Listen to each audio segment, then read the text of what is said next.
שלום לכולם, ברוכים הבאים לעוד מפגש של גשר לקשר במסגרת פריזמה לומדת, והפעם בנושא של משדרים למידה, פודקאסט לתהליך למידה ויצירה חברתית. מי שתלמד אותנו ותחשוף לנו את איך ומה ודוגמאות זאת דוקטור אינה סמירנוב ממכללת קיי, שהיא פריזמאית במכללת קיי, ראש מרכז האקדמיה של המחר לחינוך משמעותי, חדשני ורלוונטי, ובטח אנחנו נראה את זה תכף. היא מרצה בהתמחות אנגלית, מדריכה פדגוגית. אז בבקשה, אינה. יופי, תודה רבה דני, שלום לכולם, מאוד שמחה לראות אתכם, והיום אנחנו בעצם במפגש השני של פריזמה לומדת, גשר לקשר. אז מי שעדיין, רואים את המסך שלי? כן, את כן, השיתוף? אוקיי, רואים, רואים. אוקיי, אז אנחנו בעצם נתחיל, רק דקה, אני מבינה שיש דיליי בעברת השקופיות, כי אצלי זה כבר עבר לשקופית השנייה, אוקיי, כנראה שגם אצלכם. גם אצלנו. אוקיי, כן. יופי. אז אנחנו נתחיל בעצם עם מבוא ממש קצרצר לגבי מסגור. למה אנחנו משדרים למידה? למה בכלל חשוב לדבר על פודקאסט כתהליך למידה שיתופי חברתי? בפריזמה לומדת אנחנו יצאנו עם מניפת פתרונות למצב שבו אנחנו נמצאים עכשיו, למצב של המלחמה, של מגויסים, מפונים, ומצב שהוא לא שגרתי ולא רגיל, ואחד מהפתרונות שנולד בפריזמה לומדת במסגרת הפריזמה זה בעצם קורס שקראנו לו קורס טריפל. קורס טריפל נותן מענה לסטודנטים ללמוד בכל זמן ובכל מקום, ולהבטיח שלכולם יש מעטפת תומכת ללמידה. הקורס בעצם מתחלק לכמה ערוצים. הערוץ הראשון זה למידה פיזית בכיתה, כמו שאנחנו רגילים בשגרה. גם עכשיו בחלק מהמכללות השיעורים מתקיימים במכללה באופן פיזי. הערוץ השני זה למידה אסינכרונית או למידה סינכרונית, אם זה בהנחיית מורה, אם זה למידה פעילה עצמית בקבוצות, בעזרת כלים דיגיטליים. וערוץ השלישי שהיום בעצם הדגש שיהיה דווקא עליו, ערוץ של למידה חברתית קבוצתית או למידת עמיתים, שזה ערוץ שהוא שזור בכל הקורסים. אנחנו בעצם מאמינים שמעגל עמיתים יכול לתמוך ולתת מענה לסטודנטים גם אם מסיבות אלה או אחרות הם לא נמצאים במכללה, לא מתחברים לזום או לא יכולים לבצע את המטלות בלמידה עצמית. זה בעצם מסגרת של הקורס, וכמו שאמרתי, היום אנחנו נתמקד בערוץ של למידה חברתית קבוצתית או למידת עמיתים, והנושא שלנו היום זה הכנת פודקאסט. אז מה בעצם יהיה לנו היום? קצת נדבר על מה זה פודקאסט, למה פודקאסט כתהליך למידה, ולמה זה טוב, לאיזה מענים זה נותן תשובות, ואיך בעצם עושים את זה. אחר כך תהיה פעילות קצרה בחדרים, שבחדרים תחשבו ביחד בלמידה שיתופית חברתית, איך אפשר להפוך מטלה שהיא מטלה סטנדרטית, מטלה שכולנו מכירים ונותנים לסטודנטים שלנו, איך אפשר לדייק אותה, איך אפשר לייצב אותה, שהיא תהיה מטלה חברתית, פודקאסט, ואחר כך אנחנו נתווסף ונחשוב על תובנות, נעלה שאלות ונעשה בעצם סגירה של המפגש. מה זה פודקאסט? פודקאסט בעברית הסקט, זה תוכן אודיו שמופץ באינטרנט או בערוצים אחרים, בדרך כלל ברשתות חברתיות, שמאפשר לנו האזנה לתוכן אודיו בכל זמן ובכל מקום.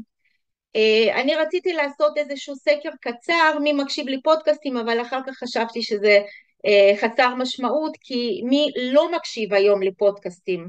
בדרך לעבודה, בפקק, בחדר כושר, בזמן הכנת אוכל, במטבח, בשטיפת כלים, בהליכה עם הכלב.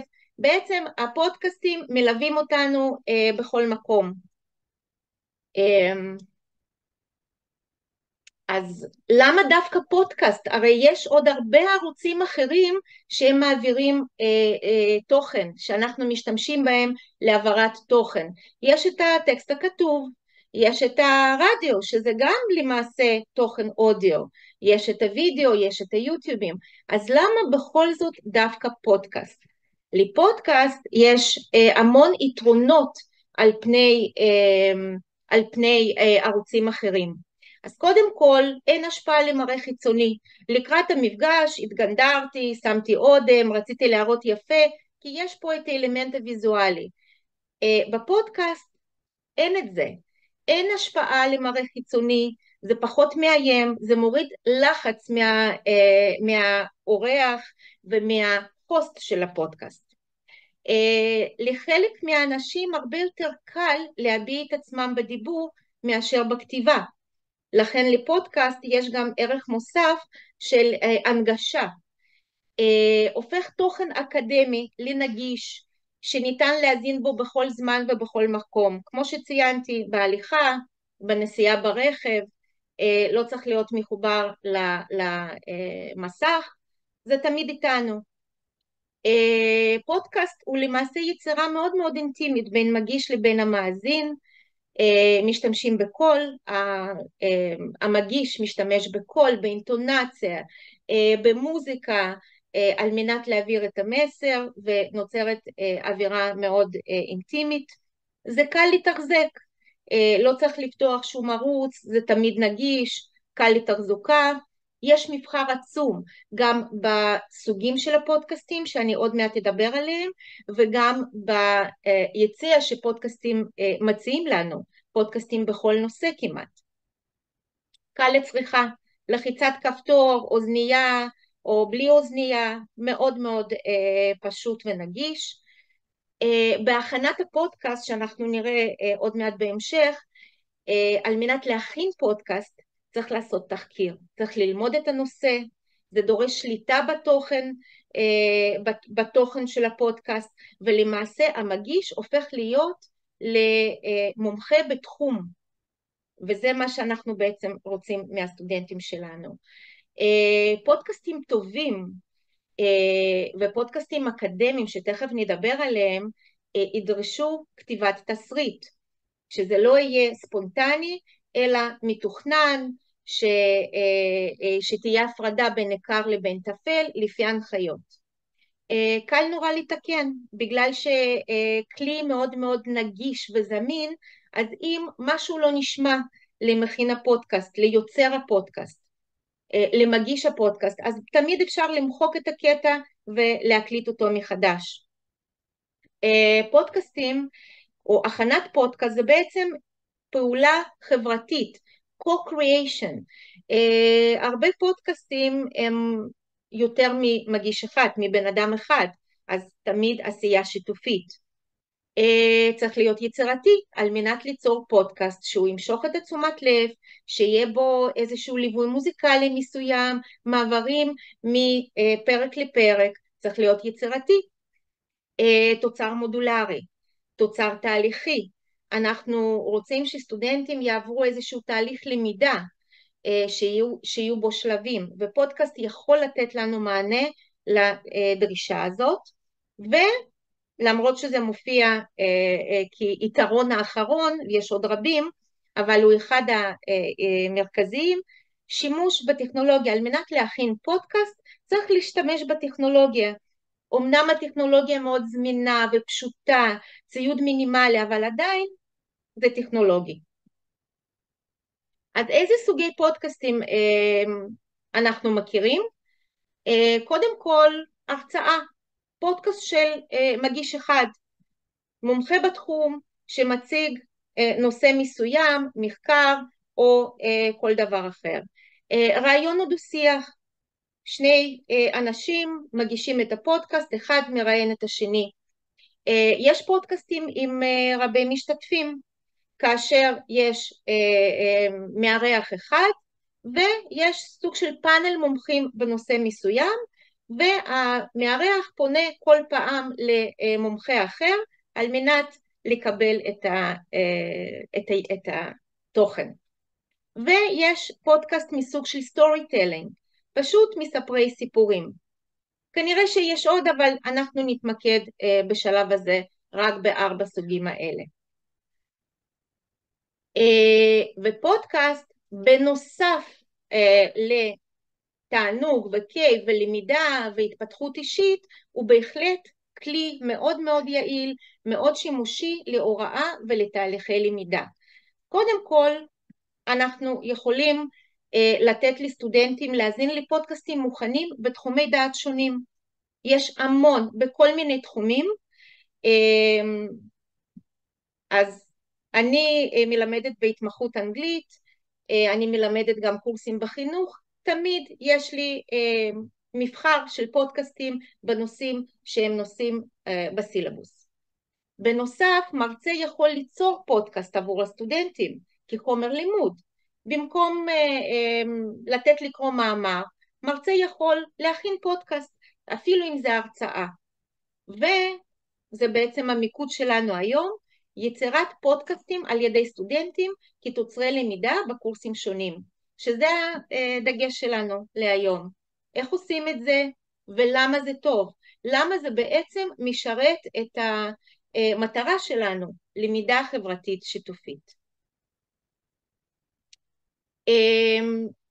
אז המפתח להשתמש בפודקאסט כתהליך למידה, זה לבחור איזשהו נושא, איזשהו פרויקט שיתופי, שיאפשר לסטודנטים להעמיק את הידע שלהם בנושא של הקורס, תוך כדי עבודת צוות, תקשורת, חלוקת עבודה, יצירתיות, והרבה מאוד מיומנויות אחרות, שאנחנו נזכיר אותם כבר בשקופיות הבאות. אנחנו נעבור לשקופית הבאה.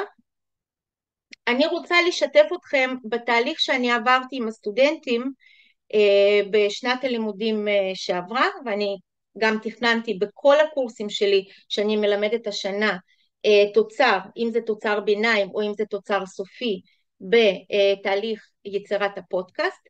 אני כאן משתפת את השלבים ואת התוצרים של הסטודנטים בקורס הבאה בעל פה בהתמחות אנגלית בשנה ב'. אבל שוב, התוכן הוא יכול להיות כל תוכן, ובזה אנחנו נתנסה כבר בחדרים. אז בעצם מה הם שלבים של הכנת הפודקאסט כתהליך למידה שיתופי? קודם כל, סטודנטים צריכים ללמוד את הסוגה. מה זה בכלל פודקאסט? ממה הפודקאסט מורכב? מה עם העקרונות הפודקאסט? אני קודם כל ביקשתי מסטודנטים, רגע, אתם רואים את המסך שלי עם פדלט? לא. לא, אנחנו רואים את המצגת. אוקיי, אז הנה, עוד שנייה. עכשיו, נכון? כן, רואים. אוקיי, אז ביקשתי מסטודנטים להקשיב לכל פודקאסט שהם רוצים, בכל נושא שהם רוצים, ולענות על כמה שאלות. אז קודם כל, שאלה הראשונה הייתה, מה המבנה של הפודקאסט? אנחנו יודעים שפודקאסטים קיימים במבנים שונים. אז מה שמתם לב? איך הפודקאסט בנוי? האם יש פתיח ברור? האם יש אמצע? האם יש סוף? כמה יש פרקים בכל אחד מהפודקאסטים? ביקשתי גם לנתח את הסגנון של הפודקאסט. אם הפודקאסט הוא יותר רשמי או יותר דיבור יומיומי, אם זה פודקאסט פורמלי, אם המארח או האורח משתמש בכל מיני אנקדוטות, מה בעצם הנימה של הפודקאסט?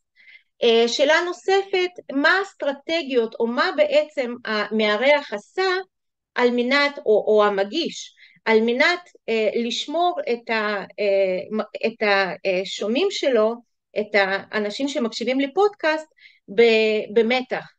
אם הוא שאל שאלות, אם הוא השתמש בכל מיני אפקטים מוזיקליים, אם היה שם איזשהו סוג של סטורי טלינג. אז כל סטודנט בחר איזשהו פודקאסט, וכמו שאתם רואים זה קורס באנגלית, אבל בהחלט אפשר לעשות את זה בכל שפה, ולתת ניתוח לפי השאלות האלה. אז קודם כל לימוד סוגה. אחרי שסטודנטים למדו סוגה ועשו ניתוח עצמי, אישי, כל אחד עם עצמו, אני יצרתי סוג של מפה, שכל אחד מהכישורים זה למעשה איזשהו סרטון או מאמר שמדבר על הכנת הפודקאסט. אז באופן, הנה לדוגמה כאן, איך לכתוב את הסקריפט, איך לכתוב את התסריט. זאת אומרת, הם קיבלו פה מבחר מאוד מאוד עשיר של חומרים, גם כתובים וגם חומרי אודיו, והיו צריכים ממש לעשות מבחר, כמו בנטפליקס, לבחור מה הם רוצים, כמה הם רוצים, אם הם הבינו את העיקרון של בניית פודקאסט, כתיבת תסריט, חלוקה לאפיזודות, אז הם יכלו לא להמשיך עם הנושא הזה. שנייה רגע, אני אשתף את המצגת בחזרה. אוקיי. אחרי שהם למדו את הסוגה, ביקשתי מסטודנטים לבחור את הנושא לפודקאסט. אני השארתי את זה מאוד פתוח, כי מדובר פה בקורס של מיומנות. ברגע שמדובר על קורס תוכן, אז כל אחד מאיתנו צריך לחשוב מה בעצם התוכן שיכול להיות הועבר בעזרת פודקאסט. אוקיי? תכף אנחנו נראה את הדוגמאות. אחרי שסטודנטים בחרו את הנושאים, אנחנו בנינו ביחד, קודם כל מדובר פה על תהליך של סמסטר שלם, מדובר פה על איזשהו תהליך למידה ולא אירוע חד פעמי. כתבנו מכוון, שאלתי את סטודנטים מה מבחינתכם מחשב לפודקאסט איכותי, לפודקאסט טוב. ישבו בקבוצות, חלק היו בשיעורים שהתקיימו בזום, אנחנו מלמדים בהתמחות אנגלית באופן היברידי, חלק מהמפגשים הם פנים אל פנים, חלק הם בזום. אז כשזה היה בזום הסטודנטים ישבו בחדרים ודנו מה מבחינתם יחשב לפודקאסט טוב, מה הקריטריונים, איך הם רוצים בעצם לבנות את הסולם הערכה ולחלק את הנקודות. אז זה בעצם סולם הערכה שהם בנו ביחד. אנחנו עשינו הצבעה והיו קצת ויכוחים, שוב זה לוקח הרבה מאוד זמן, זה החלטה שלכם אם אתם רוצים להביא את הסולם הערכה כבר מוכן מראש, או שאתם רוצים לבנות את זה ביחד עם הסטודנטים. אני בעד בנייה משותפת, כי גם סטודנטים עושים את זה ביחד, חושבים ביחד ומודעים מה בעצם קריטריונים לבניית פודקאסט טוב. אז יש פה תוכן וארגון של החומר, בגלל שמדובר על קורס מיומנות, מיומנויות שפה, איך הם בעצם מציגים, עד כמה שהדיבור שלהם הוא ברור, עד כמה אפשר להבין אותם, עד כמה הם היו מתלהבים בהגשה. פה היו לנו הרבה מאוד ויכוחים, כי התלהבות זה תכונה אישית, אז השאלה אם זה יכול לשמש כקריטריון לפודקאסט. איכות טכנית של ההקלטה, ואנחנו גם החלטנו שרפלקציה, שאני עוד מעט אדבר על זה, גם יהיה חלק של הערכה. אוקיי, אז אני חוזרת למצגת. אוקיי, אז אחרי כתיבת מכוון, סטודנטים בעצם בקבוצות, בזוגות, גם אפשר לעשות את זה פרטני, חלק מהסטודנטים אצלי בקבוצה עבדו באופן פרטני, חלקם החליטו שהם עושים את זה ביחד, יוצאים לחקור, יוצאים ללמוד את הנושא, לקרוא מאמרים, לצפות סרטונים, אולי להקשיב לפודקאסטים של אחרים בנושא. זאת אומרת, כאן זה ממש לימוד שהוא מקוון עצמי, לימוד שהוא למען בניית הפודקאסט, תהליך שהוא תהליך מרתק ונעשה אמור לעשות בצורה מאוד מאוד יסודית, כי כמו שציינתי, סטודנטים שמכינים פודקאסטים הופכים להיות מומחים בתחום, מומחים בנושא. שלב חמישי, לאחר חקר מאוד מעמיק של הנושא, כתיבת תסריט.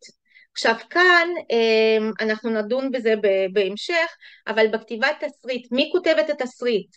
כל אחד אחראי על איזשהו חלק, או כותבים ביחד במסמך שיתופי, זה דברים שאנחנו צריכים להחליט ביחד עם הסטודנטים, ולזה אנחנו נקדיש זמן בעבודה בחדרים, איך בעצם כותבים תסריט.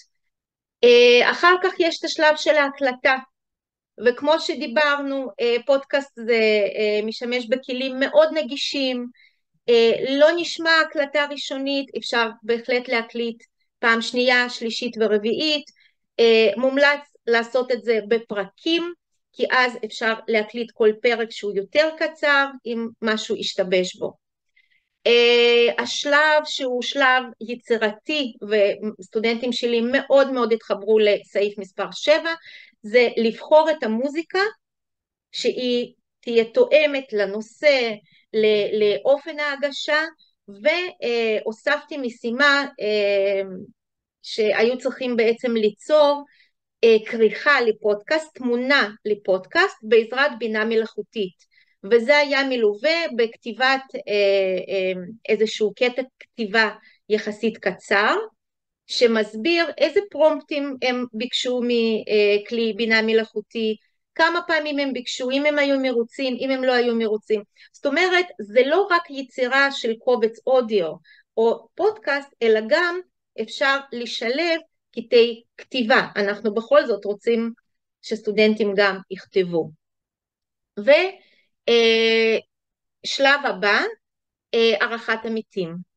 ערכת עמיתים זה גם היבט מאוד מאוד משמעותי בלמידה שיתופית, בלמידה חברתית. סטודנטים משווים אחד השני על פי הסולם הערכה שהם בעצמם בנו. אני רוצה להראות לכם איך עשינו את הערכה הזאת. גם כן סטודנטים מילאו על פדלט את הטיוטות הראשוניות, וביקשתי מכל סטודנט אחר לבחור 2 פודקאסטים. אם זה לפי נושא, הם ידעו מי בעצם עשה את הפודקאסט, אולי הם רצו למשב את החבר שלהם, והם כתבו את הערכה, מה הם חושבים שצריך שיפור, מה דורש העמקה. זאת אומרת, היה פה תהליך של ערכת עמיתים.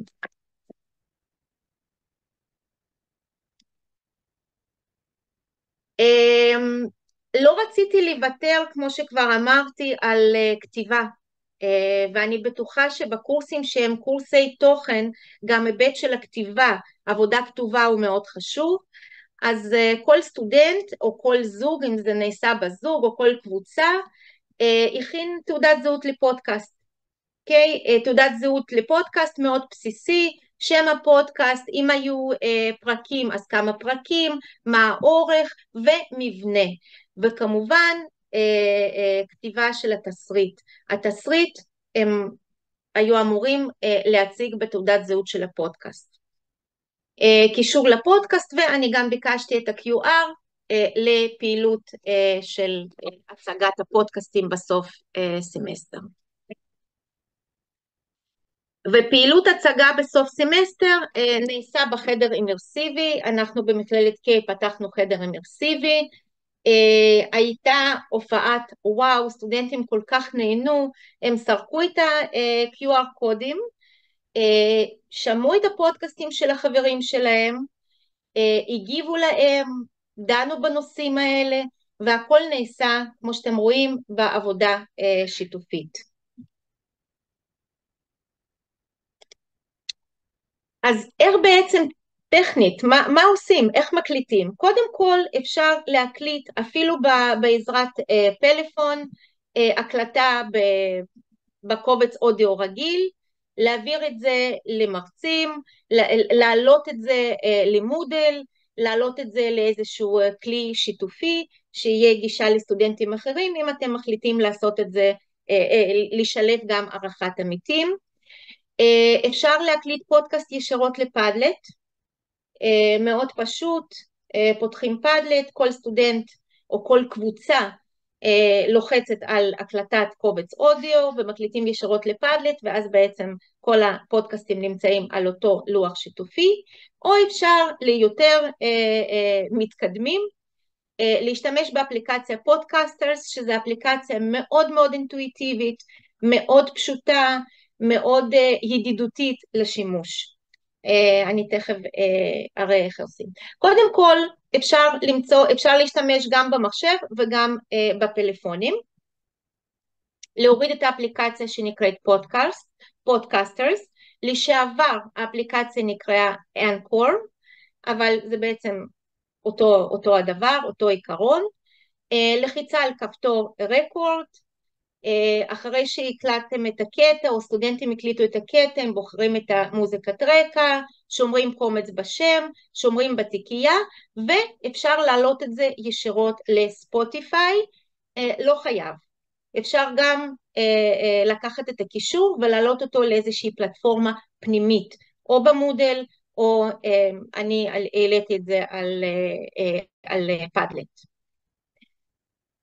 זה בעצם, ככה נראים צילומי מסך במחשב של אפליקציה שנקראת פודקאסטרס.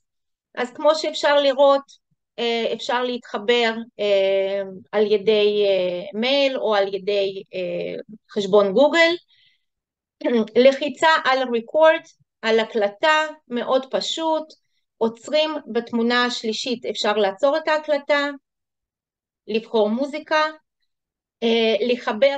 לחבר קטעים, לשמור את האפיזוד, לשמור את הקטע, ולהעלות את זה בעצם, או לקבל קישור להקלטה, ולהעלות את זה לכל פלטפורמה שאתם תרצו. מאוד אינטואיטיבי, אני באמת ממליצה לכם להוריד את זה, ולהתנסות, מאוד פשוט, וסטודנטים אלופים בזה. אנחנו כרגע נעבור לעבודה בחדרים. אנחנו מודעים לעובדה כן. כן, יש איזו שאלה, האם יש הגבלה במודל לגבי הגודל של ההקלטה, אורך ההקלטה? יש, לא אורך, זה עניין של קובץ של הקובץ, ברור. כן, אבל אפשר להעלות את הקובץ לגוגל דרייב, ואז לצרף את הקישור, אפשר להעלות את זה ליוטיוב, אני יודעת שסטודנטים פחות אוהבים להעלות את זה ליוטיוב, קבצים ליוטיוב, כי למרות שעושים unlisted, מפחדים שזה יצא, ולכל אחד תהיה גישה, אבל בהחלט אפשר להעלות את זה לגוגל דרייב, ולמודל מעלים את הקישור. אני לא שאלתי, אני גם לא עוקבת אחרי עוד הצ'אט, אז אם יש שאלות אולי באמת לפני שאנחנו נתפזר, כן, אז יש מי שביקשה, כן, לעבור לשקף הקודם שעשית, המורכב, אז אני רוצה להודיע באותה הזדמנות לכולם, שאתם תקבלו את המצגת הזאת, ומשם יש לכם, יהיה לכם גם קישורים לדברים שאינה הכינה לנו, אז קחו את זה בחשבון.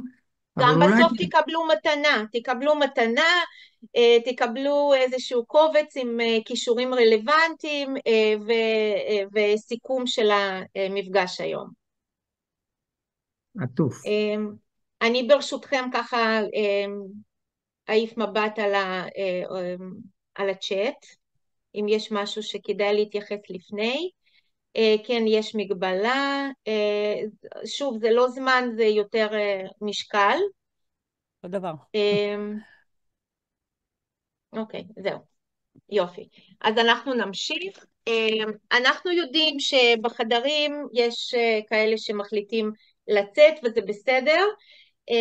אני מאוד מאמינה שהעבודה השיתופית שלכם תהיה מאוד חשובה, לחשוב ביחד. רגע, תנו לי רק לשתף מסך. יופי. אוקיי, אז מה אנחנו בעצם נעשה בחדרים? בחדרים אני רוצה שתחשבו ביחד על אחד הקורסים שמישהו מכם מלמד, קורס תוכן, קורס מיומנות, מה שאתם רוצים. לבחור במטלה שאתם גם ככה נותנים לסטודנטים לבצע, מטלות הסטנדרטיות שלנו, מטלות השגרתיות, אם זה סיכום מאמר, אם זה רפרט למאמר, אם זה איזושהי עבודה שהיא עבודת ניתוח, תחשבו איך אפשר להפוך את המטלה, אם זה מטלת ביניים או עבודת סיכום בקורס, למטלת פודקאסט שיתופית, כתהליך למידה חברתי. ואני מבקשת שתחשבו ביחד מה בעצם יהיו אבני הדרך בתהליך הזה, אילו הנחיות סטודנטים יקבלו, כל אחד מכם, כל קבוצה תקבל קישור למצגת שיתופית שאתם יכולים לכתוב בה, אז כן, נשמח לדעת מה שם הקורס שבחרתם, מה הנושא של הפודקאסט שאפשר לתת לסטודנטים כתהליך למידה, ומה בדיוק תגידו לסטודנטים שהם צריכים לעשות. אנחנו נתפזר ל10 דקות. אינה, תשלחי כן. את הקישור לפני זה- קודם. כן, בדיוק. תשלחי את הקישור בצ'אט. קודם כל יש לכם את ה-QR קוד שאתם יכולים לסרוק, וזה יביא אתכם למצגת, ואני כבר אשלח. תשלחי בצ'אט, ואנחנו מתחלקים לשמונה קבוצות, וככה שכל אחד, באופן רנדומלי, כל אחד ייכנס לקבוצה אחרת, ויהיה לכם את הקישור, ובמצגת ירשמו בשקף של החדר שלכם. כן, שנייה, אני רק רוצה לשתף. רק עוד נקודה, אני קצת רצתי, אני רוצה גם לתת כמה דוגמאות, התלבטתי אם באמת לציין אותם, או שלתת לכם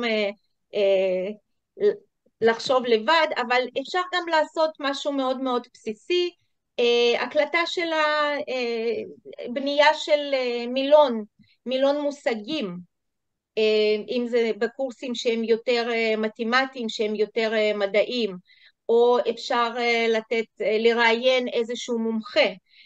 אם אתם מלמדים תיאוריה מסוימת, אז לראיין מי שהמציא את התיאוריה. זאת אומרת, יש המון המון אפשרויות. אני בכוונה, אני הכנתי רשימה ארוכה, אבל אני לא רוצה לשתף אותה, כי אני באמת רוצה לתת לכם את האפשרות הזאת של לחשוב ביחד בהתאם לקורסים שאתם מלמדים. אוקיי? אז איך אנחנו נתחלק? דני, אתה מחלק? כן, כן, כן. עוד שנייה. לא, אני אחלק, אז את לא יכולה לך.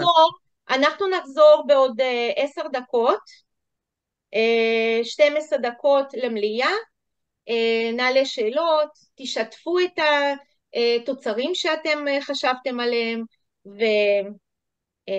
ונלמד מזה. אוקיי, אנחנו חזרנו באמצע דיון באחד הקבוצות. כן, תמיד זה ככה, אבל עם הזמנים גם שלך, אני דואג לך להגיע לישיבה. אנחנו אמרנו מ3 עד 4, ואנחנו נשתדל מאוד לעמוד בזמנים. אני עברתי ב2 חדרים, ומאוד חבל לי שלא הספקתי ככה לבקר אצל כולם, כי השיחות היו שיחות מעניינות, ושאלות היו שאלות מאוד ענייניות ומשמעותיות. אז איך היה לכם? אני מאוד אשמח לשיתופים. שנייה, אני רוצה רק לפתוח את המצגת שעשיתם.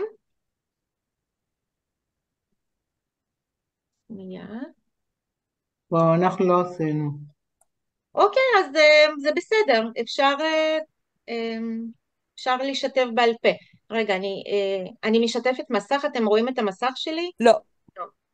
Not yet. עכשיו, כן. Not yet. Not yet. Now we do. עכשיו כן. Now you do. שנייה, אני רק שמה את זה בסלייד שו. זה מעניין איך עם המורות לאנגלית אנחנו עוברים בין עברית לאנגלית ככה חופשי. כן. אני באחת הקבוצות דווקא הייתי עם מרצה לאנגלית, וזה היה קרוב לליבי. אוקיי, קודם כל, לפני שאנחנו נעבור על המצגת, יש מישהו שרוצה ככה לשתף תובנות, מחשבות, שאלות? אני יכולה לשתף מקבוצה 4. היה שם עבודה סוציאלית, מתמטיקה, חינוך מיוחד ומחשבת ישראל, ותהינו, אם הבסיס הוא מאמר, אז איך הפודקאסט יכול ליצור עוד קומה על המאמר, ואם זה רעיון, אז נגיד לראיין מורים לחינוך מיוחד במתמטיקה או עובדים אבל זה סוציאליים. קצת מתערבב עם מחקר איכותני, לא? אז שלומית. זהו, שולמית. אנחנו היינו עוד בשאלות ראשוניות, זה מה שאני מספרת. ואת מדברת על סוציולוגיה, על? על קורס בסוציולוגיה, נכון? לא, אנחנו בתחומים שלנו, איך אפשר להביא את המשימה לפודקאסט, בזה התעסקנו. אוקיי, אז את ציינת מאמר, אז קודם כל אפשר לביים, שתי סטודנטים או יותר מביימים רעיון עם מי שכתב את המאמר, לשאול שאלות, לעשות בירור. אני באמת שולפת עכשיו מהכיס, אבל רצינו שתחשבו על איזושהי מטלה ספציפית, על קורס מסוים, שאפשר לדייק אותו מבחינת המטלה להכנת פודקאסט כשיתופי. אבל אם את ציינת מאמר, לקחת את זה לקומה נוספת, אז באמת אולי איזשהו דיון, לראיין כותב המאמר, חוקר המאמר בכאילו, אוקיי? או להציג את המאמר אם מישהו עושה עבודה עצמית. כן, אנחנו אמנם בעד עבודה שיתופית, כי זה בעצם הערוץ שאנחנו רוצים לתת לו העצמה, אבל גם אפשר עבודה אישית, שסטודנט יכין פודקאסט שבו יציג את המאמר כאילו שהוא כתב אותו. זה גם אופציה. נכון. תודה שולמית, תודה רבה על השאלה. מי עוד אולי, רוצה אולי לשתף? אפשר גם לבקש ממך עוד רעיונות של סוגים שונים של פודקאסים שתלמידים עשו. את מדברת על מבנים. משימות. כן. כן, שנייה, אני אפילו מחפשת את הרשימה הזאת. ואם אפשר בינתיים ולפני שאתם עוזבים למלא משוב על המפגש, שמתי לכם בצ'אט, בסדר? ובינתיים עד שאני נותנת לך, הנה הזמן לחפש רגע בשקט. אוקיי. אנחנו נשלח את זה בכל מקרה, אני פשוט קצת מתרגשת ולא מוצאת את זה בשליפה, אבל אני מאוד רוצה שאילנה, זה אני חושבת קבוצה מספר 4, תשתף את התובנה שלך, של הקבוצה שלכם, אם אפשר לבקש. את במיוט, אילנה. כן, אני אשמח. אני בעצם שיתפתי את הקבוצה בזה שפיתחתי למעשה בעצם קורס שעסק בנושא של לחטיבת ביניים, תלמידים, כאילו משרד החינוך בעצם, שעסק בנושא של עד כמה היעלמות הקרחונים משפיעה עלינו. עכשיו, מטרת הקורס הייתה למעשה בעצם שתלמידים יעסקו במטלת ביצוע סביב הנושא הזה של היעלמות קרחונים, התחממות כדור הארץ וכו' וכו', ויבנו מצגת, למעשה בעצם יעבדו שיתופי, ויבנו מצגת למעשה שבה ייצוג הידע וכל מה שקשור יהיו מבוססים על אותם תכנים שהם לומדים במתמטיקה. זאת אומרת, כל הנושא הזה של גרפים ואחוזים וכולי, שבעצם אז ייצור להם למידה שמצד אחד היא אותנטית, היא חווייתית ושיתופית. עכשיו, מה שקרה זה שלמעשה היות ומדובר בפעילות שהיא בעצם היא לא איך אומרים, במיינסטרים, אז היה קושי כאילו מבחינת משרד החינוך. כי מצד אחד אומרים, אוקיי, אז אם אנחנו עוסקים בתכנים של איכות סביבה, אז צריך לקבל אישור ממי שאחראי על נושא איכות סביבה, אוקיי? אבל מצד שני אמרו גם שהיות והפעילות הזאת היא פעילות שיש בתכנים, אז צריך גם לקבל אישור על התכנים עצמם. עכשיו למעשה בעצם תלמידים אין בפיתוח של תכנים כי יש לינקים, זאת אומרת התלמידים בעצם נעזרים בלינקים במידע בעצם שהוא חיצוני, ואז למעשה בעצם נוצר איזשהו מעגל סגור שאף אחד לא ידע איך לאשר את התוכנית, כי כל אחד אמר שצריך או אישור של אגף ספרי לימוד וכולי, ואז בעצם אמרנו שלמעשה אם לוקחים את הפעילות הזאת וממקדים אותה בנושא של פודקאסט, אז למעשה בעצם הפודקאסט הוא למעשה לב העניין. כי הפודקאסט עצמו בעצם מכיל בתוכו את המיומנויות של למידה חברתית ואיסוף ידע וכו' וכו', ואז זה בעצם המהות של הפעילות. אז זהו. ודיברנו גם על נושא של זכויות יוצרים, שבטח אתם מכירים או מי שלא מכיר, יש את הנושא הזה של שימוש הוגן, כאשר למעשה בעצם אם משתמשים במידע כלשהו שקיים ומעלים אותו לצורך הוראה לאתר שהוא אתר סגור, אז בעצם אין פגיעה בזכויות יוצרים, אבל אם משתמשים במידע שקיים ומסתובב לו באתר שהוא לא סגור, אז צריך בעצם אישור של מי שפיתח או מי שיזם את המידע, כאשר אם זה לינקים ליוטיוב וכל הפלטפורמות הללו, אז זה בעצם לפי הכללים של יוטיוב עצמו, ואז זה ניתן כי זה לינק לצורך הפלטפורמה עצמה, זה לא הטמעה כאילו שהיא בתוך הפלטפורמה שבה אתם עובדים. זהו, בקיצור, על קצה המזלג. תודה רבה. תודה לענת ותודה לאינה על באמת וובינר תמציתי שמכיל את כל פשוט מדהים. תודה. אני חושבת שאם המפגש קצרצר, הטעימה הזאת קצת פותחת לכם עוד אפשרויות לשדרוג המשימה, לחשיבה טיפה אחרת. חוץ לקופסה. אז אני עשיתי את שלי, אני מעלה פה כמה שאלות, רואים את המצב שלי, נכון? עם השאלות לדיון.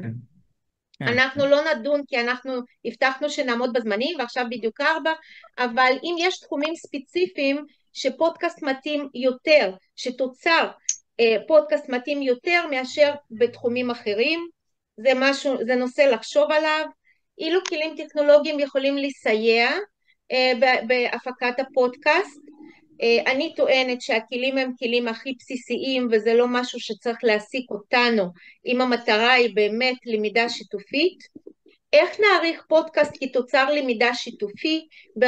קודם כל השאלה הזאת רלוונטית לכל עבודה שיתופית, זה לא משנה אם זה פודקאסט או אם זה פרויקט או אם זה איזושהי יצירה אחרת, אם זה מצגת שיתופית. איך באמת כל סטודנט מקבל הערכה ראויה לו, אוקיי? אני אשמח אם תוכלו לכתוב בצ'אט או בטח בשאלון של דני שלח, אז הצעות לשינוי, לשיפור, נקודות שהתחברתם אליהם, נקודות שהיו לכם חשובים, אני מאוד אשמח אם תגיבו, ואנחנו נשלח את המצגת ביחד עם דף סיכום כזה שתוכלו גם להיעזר בו. יש מייל שלי, תרגישו חופשי לשלוח לי מייל עם כל שאלה שתהיה לכם להתייעצות או כל דבר אחר. אם תהיה קבוצה קצת יותר, תהיה קבוצה גדולה יותר, עד 15 איש, היינו אולי עושים סדנה מעשית אפילו. כן. לסדנה מעשית, בשביל באמת להגיע לתוצר, אנחנו צריכים זמן. וזאת הייתה סדנת טעימה. אפילו אני לא קוראת לזה סדנה, הרצאת טעימה, לא יודעת, טעימה קטנה. חשיפה ראשונית, כן. חשיפה. כן. תודה רבה, עינת, תודה לכולם. אני כותבת את המייל שלי בצ'אט, וזה גם מופיע במצגת. הנה, תודה רבה. תודה לכולם. מעולה. תודה. תודה רבה, עינה, היה מצוין. המצגות והקלטה יהיו באתר פריזמה לומדת. ולהתראות לכולם במפגשים הבאים. תודה רבה. תודה רבה. הרצאה נהדרת, תודה רבה.